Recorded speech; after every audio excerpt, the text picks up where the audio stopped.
سيادنا مرحبا بكم في الفندق الملكي رويال منصور مراكش.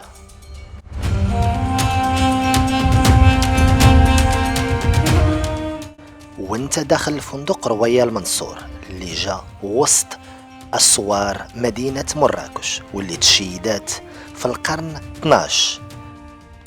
هاد الأسوار اللي شاهدة على عظمة وقوة الإمبراطورية المغربية.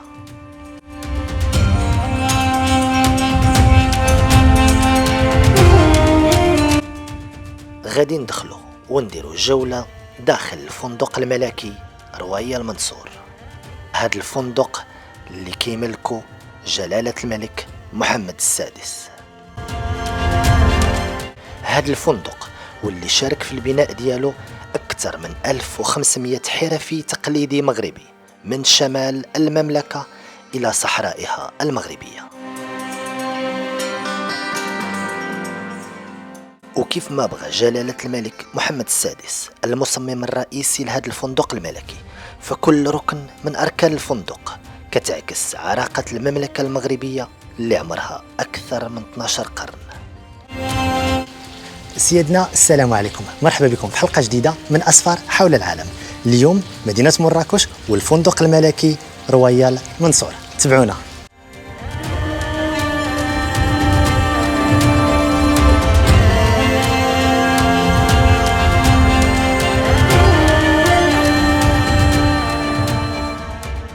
إذن كما كتشوفوا هذا عبارة عن رياض. هذا الرياض فيه جوج ديال الطوابق. هذا المدخل ديال الرياض مغربي 100% بستيل مغربي مودرن ملكي.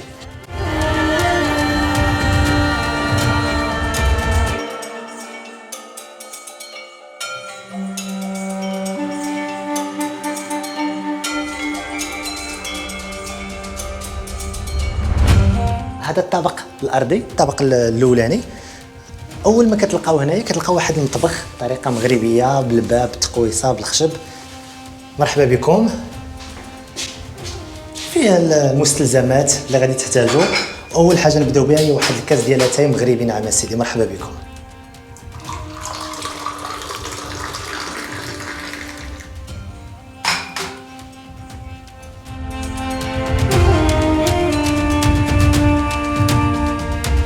اذا من بعد ما شفنا المدخل كان واحد الهول صغير هنايا، لقينا المطبخ.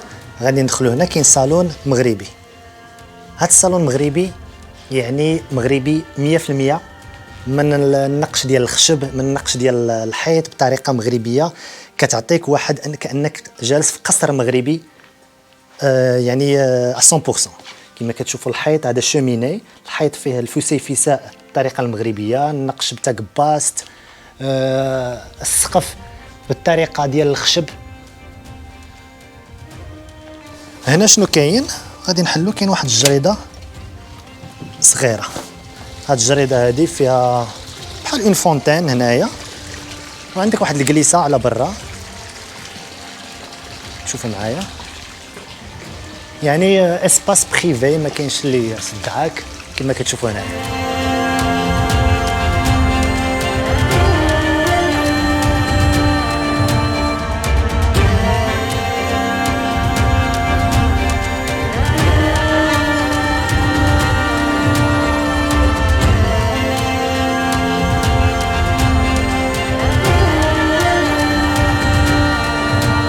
إذا بعدنا شفنا الطابق الاول فيه الكوزينه، فيه الصالون المغربي وديك الجليسه اللي على برا. غادي نشوفوا بروميير ايطاج شنو فيه في الرياض ديالنا. تبعوني.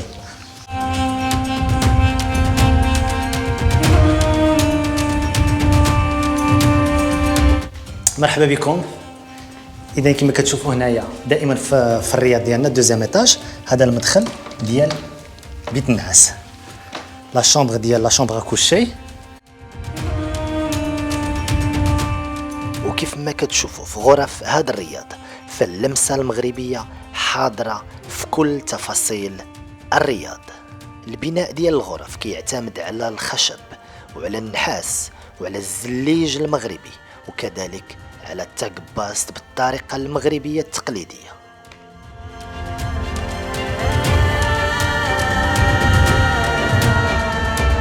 بالنسبة لمواد التجميل اللي كتلقاو في الرياض، هي مواد مصنوعة من زيت الأركان المغربي. ومن بعد ما شفنا الدوزيام ايطاج لا شومبر كوشي والحمام، غادي نشوفوا لا تيراس شنو فيها واحد المفاجأة مخبينها لكم. تبعوني.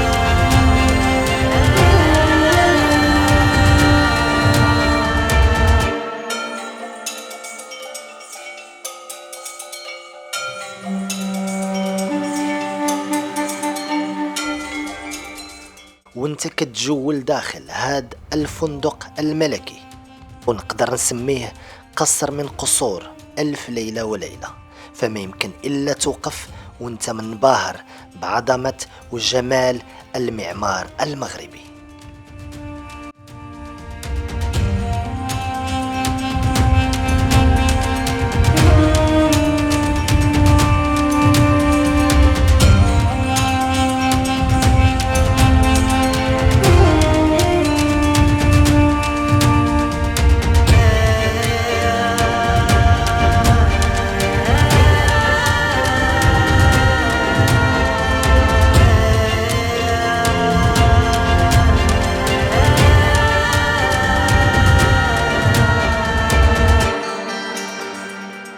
في بهو الفندق غادي تلقى مجموعة من التحف والقطع التاريخية والفنية بحال هاد القفطان الملكي المغربي.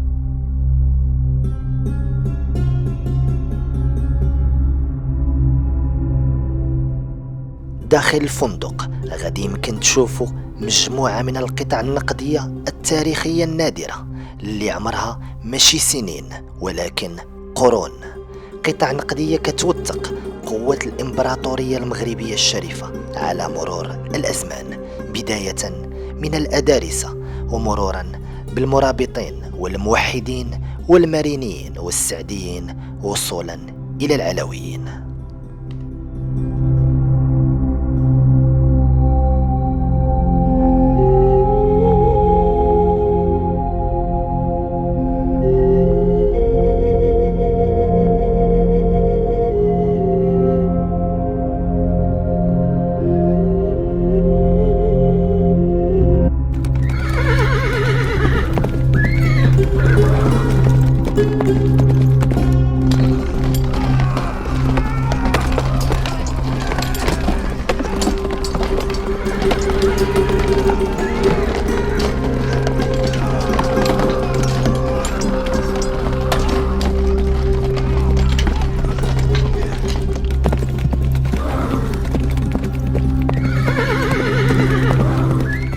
وانت كتشوف هاد القطع التاريخية وكأنك بسولة الزمن كتاخدك عبر التاريخ المغربي الحافل بالبطولات والانتصارات.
انتصارات المملكة المغربية واللي تواصلت في عهد الدولة العلوية انطلاقا من استقلال المغرب على يد المغفور له جلالة الملك محمد الخامس، واسترجاع الصحراء المغربية واستكمال الوحدة الترابية على يد المغفور له جلالة الملك الحسن الثاني، وصولا إلى مشيد التنمية والارتقاء بالمملكة المغربية إلى مصاف الدول العظمى جلالة الملك محمد السادس نصره الله.